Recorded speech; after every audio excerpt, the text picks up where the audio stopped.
اعوذ باللہ السمیع العلیم من الشیطان اللعین الرجیم بسم اللہ الرحمن الرحیم۔ ناظرین کرام، السلام علیکم ورحمۃ اللہ وبرکاتہ۔ مسائل زندگی میں آپ کا استقبال ہے۔ اس سے قبل کہ آج کا یہ ایپیسوڈ شروع ہو، میں اپنی جانب سے، اراکین چینل ون کی جانب سے، حجت الاسلام کی خدمت میں، آپ تمام ناظرین کی خدمت میں، تمام علماء اعلام، مراجع تقلید، علماء حق، عالم اسلام اور عالم انسانیت، خصوصاً اپنے زمانے کے امام حضرت ولی عصر اجل اللہ تعالیٰ فرجہ شریف کی خدمت میں عید الفطر کی مبارکباد پیش کرتا ہوں، اس امید کے ساتھ کہ اللہ تعالیٰ ماہ مبارک رمضان میں جو تمام مومنین نے عبادات کیے ہیں، اللہ تعالیٰ ان سب کو قبول فرمائے بحق محمد اور آل محمد علیہ الصلوۃ والسلام۔ میں آغا کا استقبال کرتے ہوئے سلام کرتا ہوں اپنی جانب سے، آپ سب کی جانب سے۔ آغا السلام علیکم۔ وعلیکم السلام ورحمۃ اللہ وبرکاتہ۔ شب عید آپ کو بہت بہت مبارک ہو آغا۔ آپ کو بھی بہت بہت مبارک۔ اس سلسلے میں مختصراً ارشاد کچھ فرمائیں تاکہ ہم مستفیض ہو سکیں۔ اعوذ باللہ من الشیطان الرجیم، بسم اللہ الرحمن الرحیم۔ الحمد للہ الذی کفا وسلام علی عبادہ الذین اصطفی محمد وآلہ الطاہرین، لا سیما الامام المبین بقیۃ اللہ فی الارضین الحجۃ الثانی عشر الامام المہدی المنتظر صلوات اللہ وسلامہ علیہ۔ دیکھیں، میں امیر المومنین علیہ السلام کی ایک حدیث کوٹ کرنا چاہتا ہوں۔ کل یوم لا یوصی فیہ فہو عید۔ بے شک جی، ہر وہ دن اس میں کوئی بندہ اللہ کا معصیت نہ کرے، اس دن کو عید کہتے ہیں۔ جی، اب اللہ کی مہربانی سے، اللہ کی رحمت سے، اللہ کی مغفرت سے، اللہ کی بزرگی اور کرامت سے پورے مہینے ہم نے، آپ نے، تمام ہمارے دیکھنے والے اور سننے والوں نے اللہ کا قرب حاصل کیا، اللہ کی مغفرت حاصل کی، اللہ کی رحمت حاصل کی۔ تو کتنا اچھا ہے کہ ہم سیلیبریشن جو منائیں، اس کا منائیں جو ہماری روحانی غذا ہے۔ بے شک جی، کہ ہم نے اللہ کی عبادت کر لی، روزے رکھے، دعائیں پڑھی، مناجات پڑھا، قرآن مجید سحر پڑھا، قرآن پڑھا، قرآن کے پیغام کو سنا، مجلسیں سنی، کتنے اچھے کام کیے اور کتنی خدا سے قرب حاصل کیا۔ اب سارا ہنر یہ ہے کہ ہم اس کو باقی رکھیں، بے شک جی، ہم پرانے ڈھرے پر نہ چلے۔ اور یقین جانے، اگر آپ نے اور میں نے یہ کام کر لیا کہ ہم نے اس ماہ مبارک سے جو استفادہ کیا ہے اس کو اپنے ہاتھوں سے جانے نہیں دیا، یقین جانے نیکسٹ جو آئے گا دھیرے دھیرے آپ اولیاء بن جائیں گے انشاءاللہ المستعان۔ خوشی منانے کا اسلام نے جو بہترین طریقہ بتایا ہے وہ مادیت کے ساتھ، جسم کے ساتھ روحانیت۔ جی، یہ اسلام کا امتیاز ہے۔ آپ دیکھیں دنیا میں جو خوشی کسی بھی مذہب میں منائی جاتی ہے صرف مادی پہلو کو مد نظر رکھا جاتا ہے، لیکن یہ اسلام تنہا مذہب ہے جس میں خوشی منانے کا مادی اور روحانی پہلو دونوں پہلو، اور یقین جان لیں روحانی پہلو کئی گنا طاقتور ہوتا ہے مادی پہلو سے۔ اسی لیے واقعی عید اس کی ہے جس کے لیے یہ امام نے جملہ فرمایا جی، کہ جس دن بھی تم گناہ نہ کرو، اللہ کی معصیت نہ کرو، وہ تمہارے لیے عید کا دن ہے، اس سے بڑھ کر عید تمہارے لیے نہیں ہو سکتی۔ انشاءاللہ ہم ایک دن ایسا ہے جس دن ہم عید اپنے مولا کے سائے میں، ان کے اطاعت میں، ان کے پیچھے منائیں، اور انشاءاللہ اس دن کی امید کے ساتھ جس دن مولا کا ظہور ہو اور سارے دنیا کے مومنین امام کے ظہور سے فیضیاب انشاءاللہ المستعان۔ یہ آغا اس سے قبل کے سوالات کا سلسلہ شروع اور آڈیو ہم سنیں سوالات کے، میں آپ سے گزارش کروں گا کہ ہر سال ذکر ہوتا ہے، چونکہ آج موقع بھی ہے، یہ فطرہ جو ہے یہ کن چیزوں پر ہے، کن لوگوں پر ہے، اور کس طرح سے ادا کیا جائے، اس کے احکامات کیا ہیں؟ دیکھیے فطرہ جو ہے کہا جاتا ہے، زکوٰۃ فطرہ اسی لیے کہا جاتا ہے جی، خوب کہ آپ جب یہ روزہ رکھ سکے ہیں آپ، تو ہمارے پاس باقاعدہ حدیثوں کا یہ جملہ ہے، جس طرح نماز مکمل کرنے کے لیے درود پڑھنا ضروری ہے، اسی طرح آپ کے روزے کی قبولیت کے لیے زکوٰۃ اور فطرہ دینا ضروری ہے۔ فطرہ کن چیزوں پر واجب ہوتا ہے؟ جن چیزیں آپ استعمال کرتے ہیں، کھانے پینے میں آپ استعمال کرتے ہیں، وہ اس میں آپ کو فطرہ دینا ہوتا ہے۔ اب آپ کے معمولی غذا، روزمرہ کی غذا، اب روٹی ہے، چاول ہے، گیہوں ہے، کشمش ہے، چنا ہے، جو زیادہ آپ استعمال کرتے ہیں وہی 3 کلو آپ کو دینا ہے ہر فرد کے لیے، جو بالغ ہو، عاقل ہو، فقیر نہ ہو، اس کو شرائط پائی جاتی ہوں، اس شرائط کے مطابق ہر انسان کو یہ فطرہ دینا ہے۔ اور کبھی سے دینا ہے؟ شب عید سے نماز عید فطر پڑھنے تک بہتر ہے کہ آپ اس دوران ادا کریں۔ لیکن اگر آپ بہتر مستحق کی تلاش میں آپ نے جدا کر لیا ہے نماز سے پہلے، مستحق تک پہنچایا نہیں ہے، تو یہ کام ہو سکتا ہے آپ بہتر جو ہے فرد کی اور مستحق کی تلاش کے لیے انتظار کر سکتے ہیں۔ انشاءاللہ آپ جو یہ فطرہ مستحق تک پہنچانا ہی سب سے بڑا ہنر ہے آج کے زمانے میں۔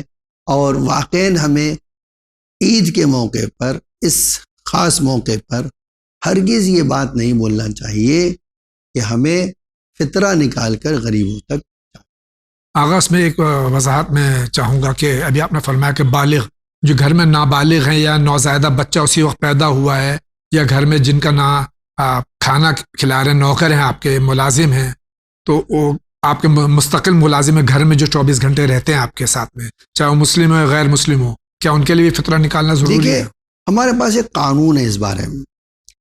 وہ افراد جو آپ کے نانخور ہیں، جن کی آپ کفالت کرتے ہیں، جن کو آپ پال رہے ہیں، روٹی دے رہے ہیں، جو ضرورت کی چیزیں ہیں وہ فراہم کر رہے ہیں، اب ایسے آدمی جو ہے، چاہے آپ ان کو نوکر کہیں یا نہ کہیں، اگر آپ کی کفالت میں ہیں، آپ کے نمک خار، آپ کے روٹی کھانے والے شمار کیا جاتے ہیں، ان کو فطرہ آپ کو دینا ہے۔ لیکن آپ مثلا کسی کو افطار کے لیے بلائیں یا مثلا کسی کو ایسے ہی دعوت پہ بلائیں، آپ نانخور نہیں سمجھا جاتا ہے، تو فطرہ اس کا دینا واجب نہیں ہے۔ جو بچہ پیدا ہوا اس وقت، ہمارے وہاں یہ ہے کہ جو بچہ غروب سے پہلے پیدا ہوا یا بعد میں، اگر پہلے پیدا ہوا ہے تو جو ہے پھر اس صورت میں دیکھنا ہوگا کہ اگر یہ جو ہے عید کا چاند نکلنے سے پہلے پیدا ہوا ہے تو اس کا فطرہ دینا ہے، اور اگر نہیں بعد میں پیدا ہوا ہے تو دینا ضروری نہیں ہے۔ تو بچے کے لیے، لڑکی کے لیے میں نے ابھی اغیث سستانی کا نیا فتویٰ دیکھا، نیا فتویٰ تو میں نے دیکھا ہے تو شاید مجھے نیا لگ رہا ہو، وہ یہ ہے کہ اغیث سستانی کہتے ہیں کہ یہ جو چاند نکلنے کے بعد یا سورج ڈوبنے کے بعد اگر لڑکی، شادی شدہ لڑکی اپنے گھر آ جائے، میکے آ جائے، تو اس کے اوپر اس کو فطرہ دینا واجب نہیں ہے۔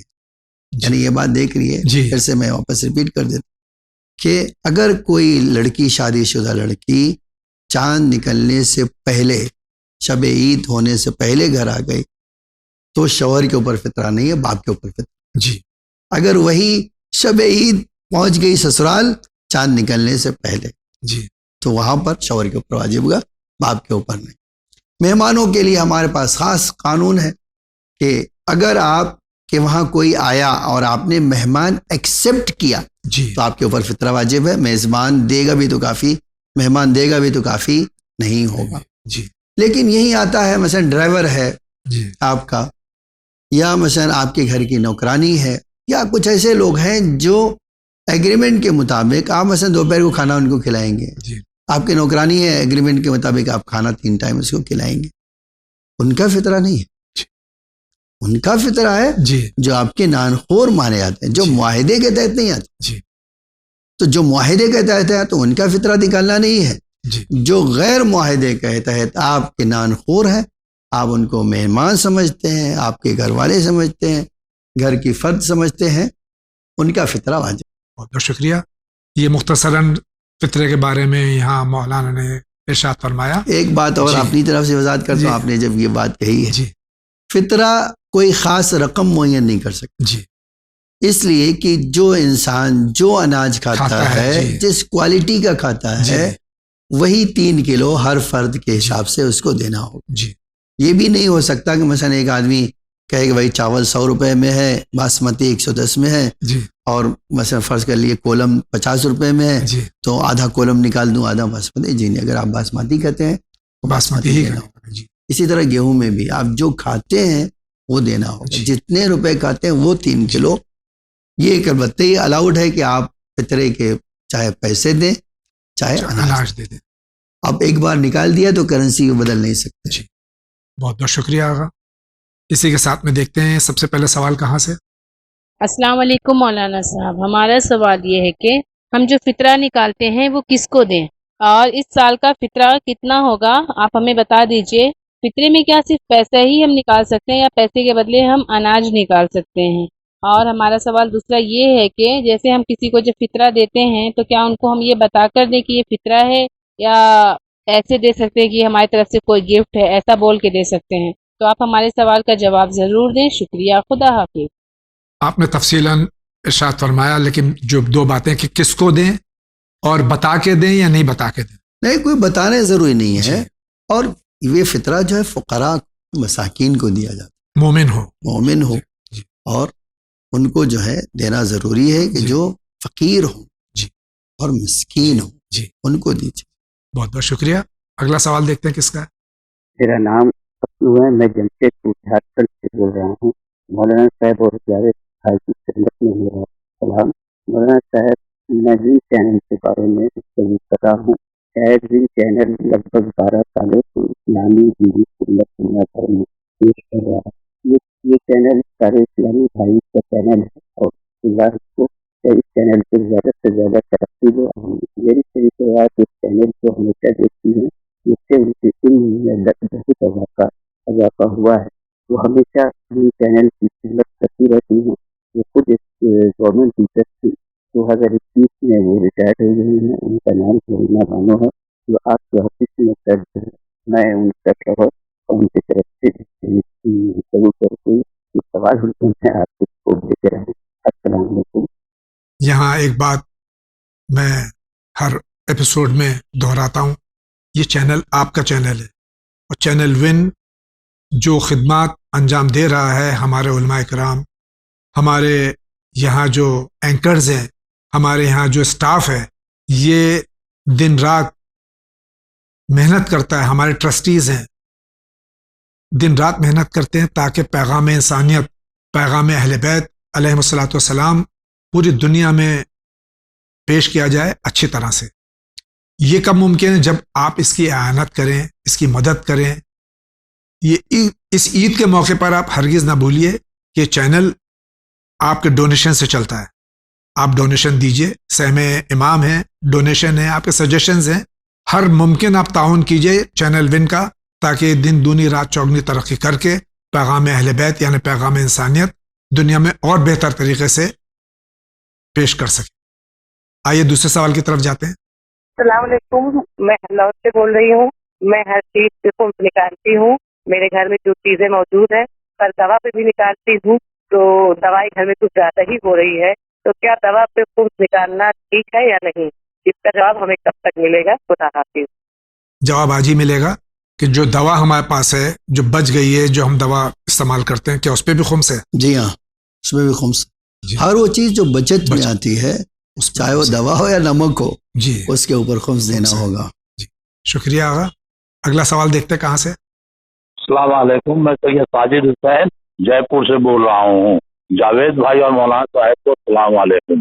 میرا پہلا سوال ہے کہ میری لڑکی میرے بہن کے ساتھ رہ کر علم حاصل کر رہی ہے. ایسی حالت میں اس کا فطرہ نکال سکتا ہوں کہ نہیں؟ میرا دوسرا سوال ہے کہ اس دنیا میں لوگ جسمانی تکلیف اور اپنی صحت کے لیے ہر طرح کی کوشش کرتے ہیں, اور روحانی صحت کے لیے کیا کرنا چاہیے؟ مہربانی کر کے اسے بتائیے. میرا تیسرا سوال ہے کہ میری بہن جو کینسر کی مریض ہے, اس نے اپنا علاج کرایا, اس کے بعد اس کا دوسرا آپریشن ہرنیا کا ہوا, لیکن آج تک اس سے کوئی فائدہ نہیں ہو رہا. اس کے لیے مہربانی کر کے دعا کر. خدا حافظ. اللہ حافظ. پہلے تیسرے سوال کا جواب کہ اللہ تعالیٰ آپ کی بہن اور جتنے مرزائے مومن و مومنات ہیں بحق معصومین علیہ الصلوۃ والسلام, اللہ ان کو صحت کلیہ عطا فرمائے.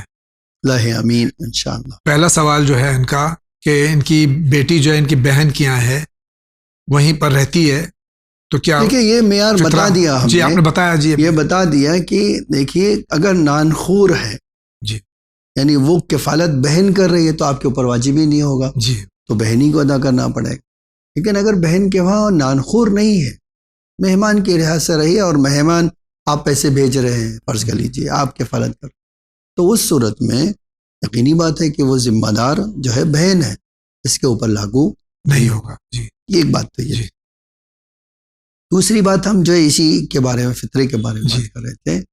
فطرت جو ہے، جو دوسرا سوال جی. تھا ان کا کہ ہم جو ہے فطرہ دے رہے ہیں تو کس کو دیں، یا تو ظاہراً ہم نے کہہ دیا کہ وہ مسکین اور فقیر کو آپ کو فطرہ. مومن ہونا شرط ہے بس. جی ایک جو سوال جو مجھے آتا ہے کہ اگر بیمار ہے، اس حد تک بیمار ہے، تو یہ کہیں گے استغفار کے ساتھ لا الہ الا انت سبحانک انی کنت من الظالمین فاستجبنا له ونجیناہ من الغم وکذلک ننجی المؤمنین، کثرت سے پڑھ جی. انشاءاللہ شفا ملے. انشاءاللہ. جہاں تک یہ بات تھی کہ روحانی جو ہے لوگ بدن کا اتنا خیال رکھتے ہیں، پورا مہینہ یا روحانیت کا ہے، جی اطاعت کا جی. کیسے اضافہ کر سکتے ہیں؟ آپ ائمہ ہمارے فرماتے تھے تقوی یہ ہے کہ آپ حرام کردہ چیزوں سے اپنے آپ کو بچائیں. بچا ہے. بس آپ یہ بچا لیں اپنے آپ کو. ورع یہی کہتے ہیں. بے شک. آپ ورع سے کرنے لگیں گے، خود بخود آپ روحانیت کا سفر کر رہے ہیں، آپ اپنی روح کو غذا فراہم کر رہے ہیں. بس آپ کو یہ احساس ہونا چاہیے کہ یہ جو کر رہے ہیں ہم، یہ ہماری روحانیت کے لیے. بہت بہت شکریہ. اگلا سوال. السلام علیکم، میں محمد مہدی ممبئی سے بول رہا ہوں. میرا سوال یہ ہے کہ جو روزہ نہ رکھنے والوں کو فدیہ ادا کرنا ہوتا ہے، وہ رمضان میں ہی دینا ضروری ہے کہ عید کے بعد بھی دیا جا سکتا ہے؟ شکریہ. جو عذر شرعی کی وجہ سے روزہ نہیں رکھتے ہیں وہ فدیہ ان پر جن جو کے ہے- اوپر فدیہ واجب ہے، جی وہ کب دیں وہ گے؟ ہمارے وہاں کے روزہ کی قضا اگر سال میں نہیں رکھ سکتے، جی مثلا اگر ایک مریض تھا ٹھیک ہو گیا اور روزہ قضا کر سکتا تھا، نہیں کیا، تو اس کے اوپر فدیہ ہے. لیکن فدیہ کیا ہے؟ رمضان سے پہلے دینا ہے، جی اگلے رمضان سے. اگلے رمضان سے پہلے، جی کہ رمضان آنے سے پہلے آپ کو یہ دے دینا. جی. اسی لیے کئی سال کا باقی ہو تو پہلے آخری سال کا دینا، جی پھر اس کے بعد پچھلے سال کی نوبت آتی ہے. شکریہ. آگے بڑھتے ہیں. السلام علیکم، میں کشمیر سے حاجی محمد اشرف بول رہا ہوں. میرا کوشچن یہ ہے کہ اگر آج ماہ رمضان میں ہم قرآن پڑھتے ہیں، کیونکہ قرآن کو بلا وضو چھونا حرام ہے، مگر اگر موبائل میں قرآن پڑھتے ہیں تو اس کو اگر چھو سکتے ہیں وضو کے بغیر، تو اس کا کیا حکم ہے؟ جواب اللہ فرمائے. السلام علیکم، خدا حافظ.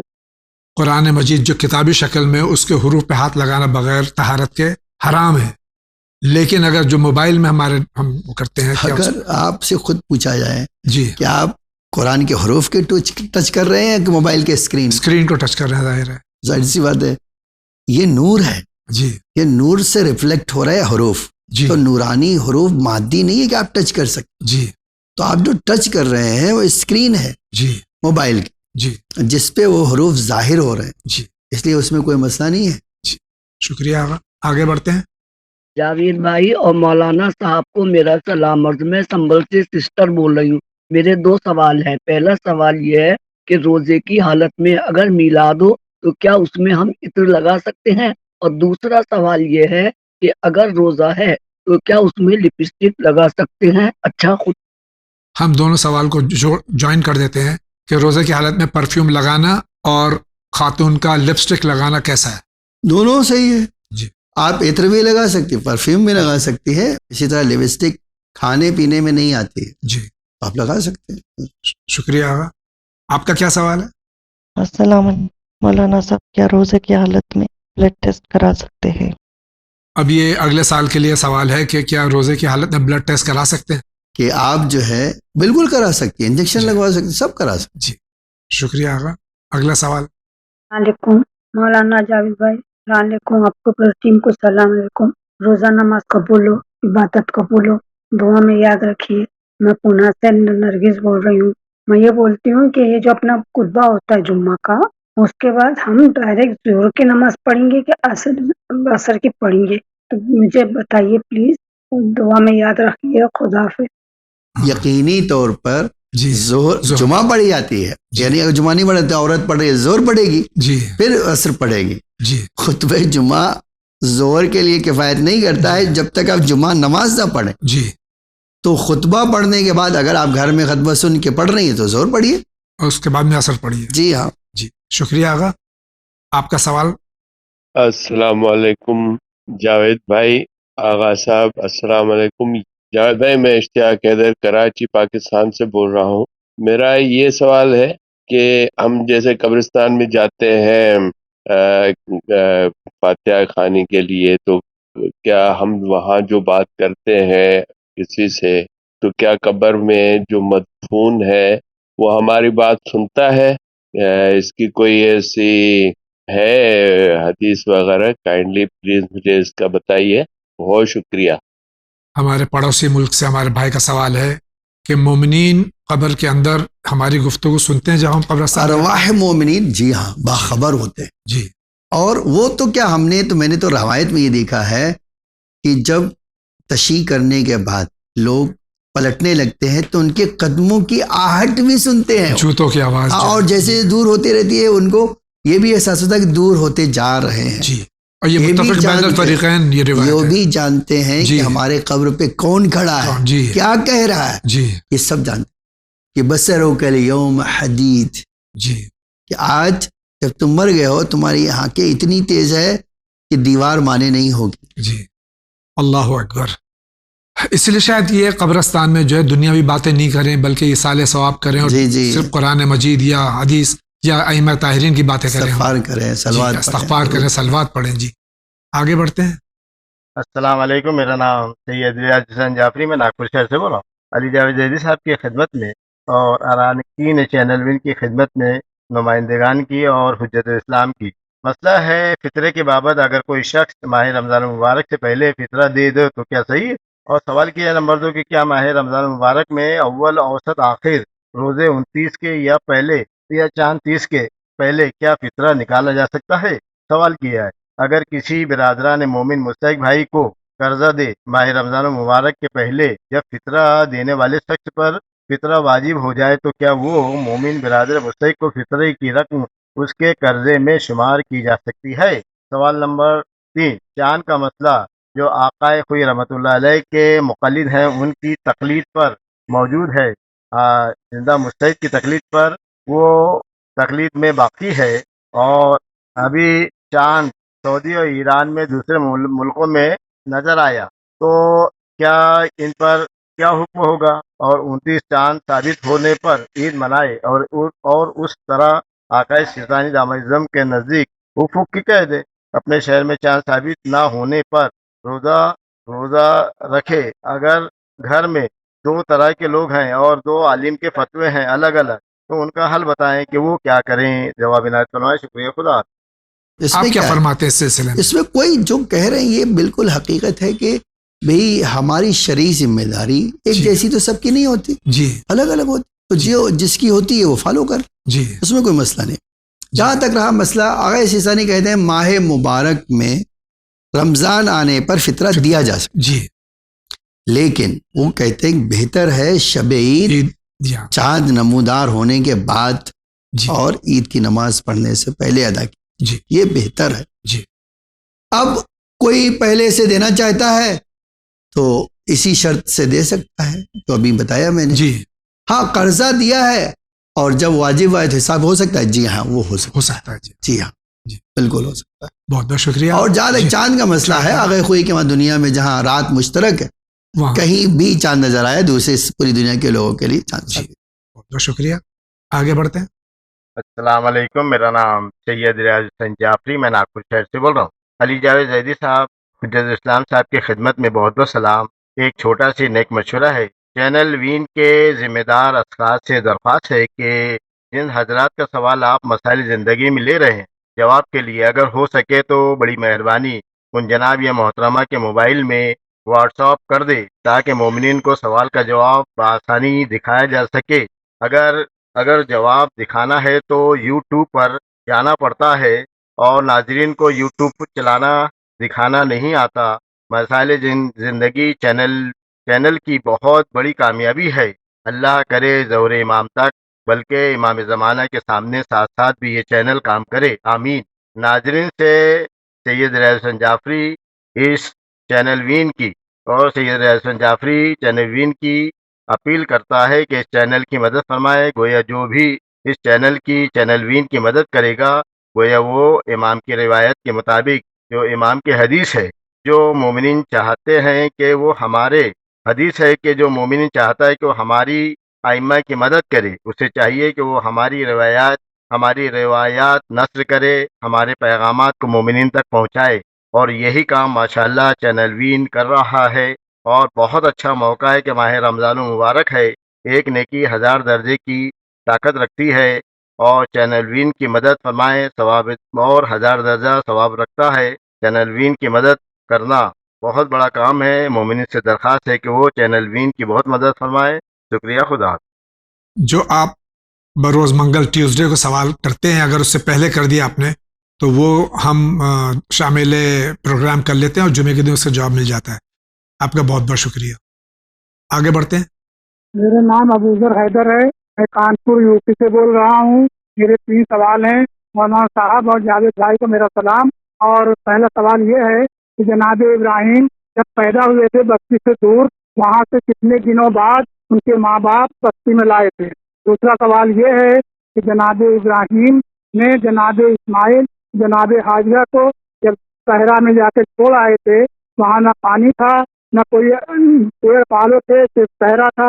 وہاں پانی کا تو خدا نے انتظام کر دیا, آپ کی ایڑی رگڑنے سے پانی نکل آیا, مگر کھانے کا کیا انتظام تھا؟ کتنے دن وہاں رہے اور وہاں کیا بستی بس گئی تھی یا اکیلے ہی رہتے تھے؟ کتنے دن بعد جناب ابراہیم لینے گئے تھے؟ وہ کئی سال کے تھے اس ٹائم؟ تیسرا سوال میرا یہ ہے, ہمارے 7ویں امام موسیٰ کاظم علیہ السلام کا جنازہ وفات کے پل پر جب رکھ دیا گیا 3 دن تک پڑا رہا, تو ہمارے 8ویں امام مولا رضا علیہ السلام کہاں تھے؟ اور کیا وہاں ان کے چاہنے والے نہیں تھے جنہوں نے انہیں دفن نہیں کیا؟ 3 دن بعد کیسے دفن ہوا؟ یہ میں چاہتا ہوں.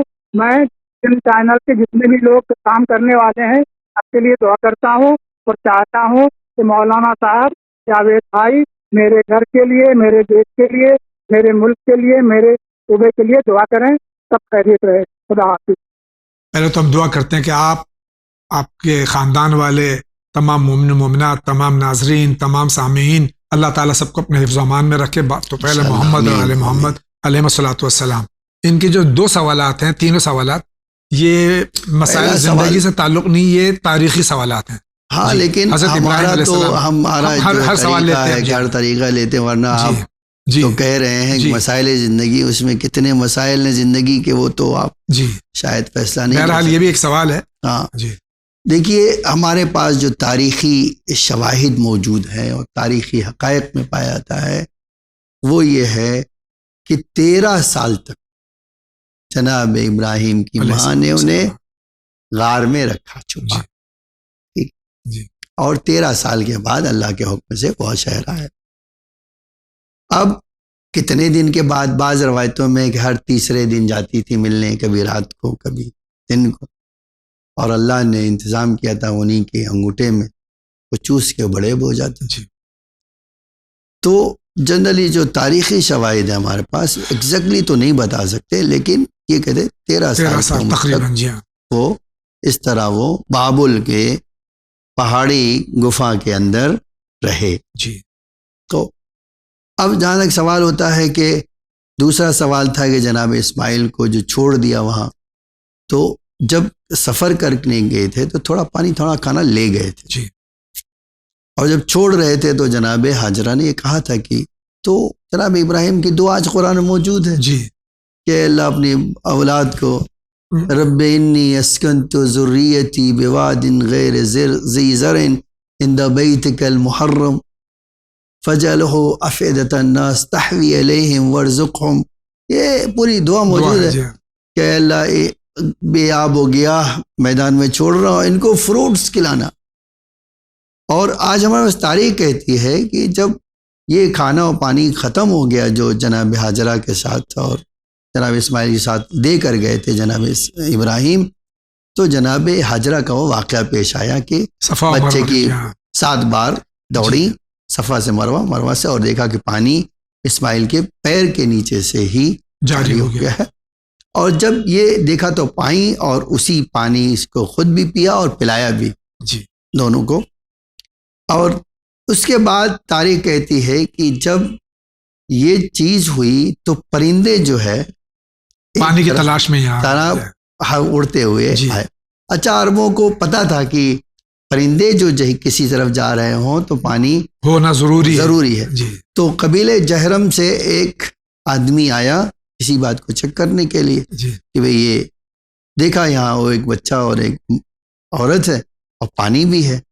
تو اس نے جا کر اپنے لوگوں کو خبر دی اور پھر قبیلے جہرم کے لوگ آئے, انہوں نے اجازت لی بیوی سے, ان کہا کہ آپ رہیے, عزت سے رہیے, آپ غصب نہ کیجیے گا اور کوئی مسئلہ نہیں. اور قبیلے جہرم پہلا قبیلہ تھا جو بس گیا. اب ظاہر سی بات ہے جب آدمی آ گئے, انسان آ گئے تو کھانے پینے کا انتظام خود کر لیں گے وہ. بے شک. تو اب اس وقت جو ہے جب وہ قبیلہ آ گیا تو پھر دھیرے دھیرے زندگی آگے بڑھ گئی اور اللہ کی مدد سے وہ لوگ رہے. تیسرا سوال جو ہے اسی سوال میں کہ تاریخ میں ملتا ہے 2 یا 3 بار جناب ابراہیم ملاقات کے لیے گئے. یہ ایگزیکٹلی نہیں بول سکتے روزے سے ہے تو 2 یا 3 بار ملتا ہے کہ آئے ملاقات کرنے. اب یہ جو قرآن نے جو خود عکاسی کی ہے لما بلغا معہ السعی, جب اس حد تک وہ بچہ بڑا ہو گیا کہ باپ کے ساتھ دوڑ سکے, تو تاریخ کہتی ہے اس کا مطلب نوجوانی کی عمر 13 سے 15 سال 17 سال کی ہے. ایسی تو ایک بار ملاقات کرنے کے لیے تو یہ ہے جو ان کو ذبح کرنے کا حکم ہے. 2 بار اور آئے, جب ایک بار کہہ کے گئے کہ اپنے گھر کی چوکھٹ بدل لو اور دوسری بار کہہ کے گئے کہ اپنی چوکھٹ کی حفاظت کرنا. تو اور تاریخ میں ملتا ہے 20 سال ماں جناب حاجرہ جناب اسماعیل کے ساتھ زندہ رہے. 20 سال کے جب جناب اسماعیل ہوئے تو ان کی وفات. تیسرا سوال جو ہے باب الحواج حضرت موسیٰ بن جعفر علیہ السلام کا جنازہ جو ظلم کیا ہے مسلمانوں بنی عباس نے اور بغداد کے پل پہ رکھا رہا, تو 8ویں امام علیہ السلام 8ویں امام تو مدینے میں تھے. یہ تو کہا کہ امام تو مدینے میں تھے. پھر دوسری بات یہ کہ اب یہ جو سوال تھا کہ کیوں شیعہ نہیں تھے, شیعہ تھے, لیکن آپ کو پتہ ہے جب اس طرح کا ماحول دہشت زدہ بنا دیا اور ظلم کا بازار ہر طرف گرم ہو تو بہت کم لوگوں کا ایمان اتنا طاقت ہوتا ہے کہ جان پہ کھیل کے وہ جائیں. اور آج جو تاریخ میں ملتا ہے وہ اسی بنی عباس کے یا ہارون کے ہی کوئی رشتہ دار نے کہا نہیں ہمیں جا کر امام کو دفن کرنا, اور شیعہ کو بلایا تو بعد میں تشییع جنازہ ہوئی اور بڑی شاندار ہوئی.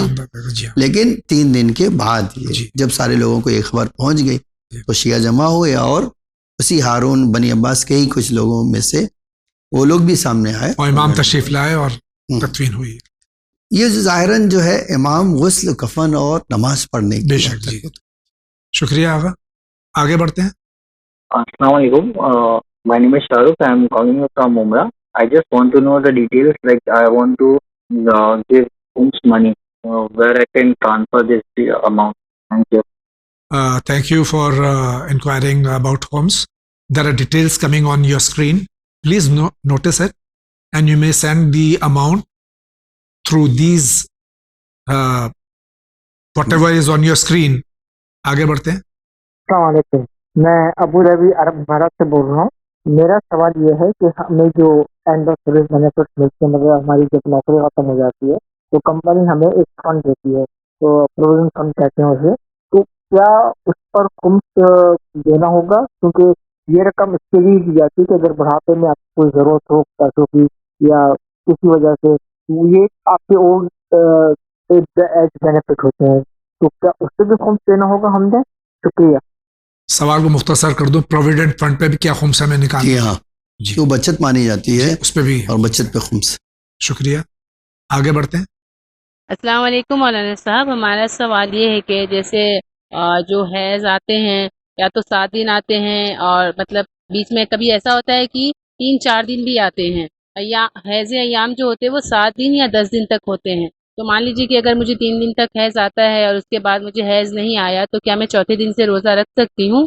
آپ ہمارے سوال کا جواب ضرور دیں. شکریہ, خدا حافظ. حیض کی کم سے کم مدت 3 دن, 7 دن, زیادہ سے زیادہ 10 دن. اس کے بعد میں استحاضہ اور جو احکام ہے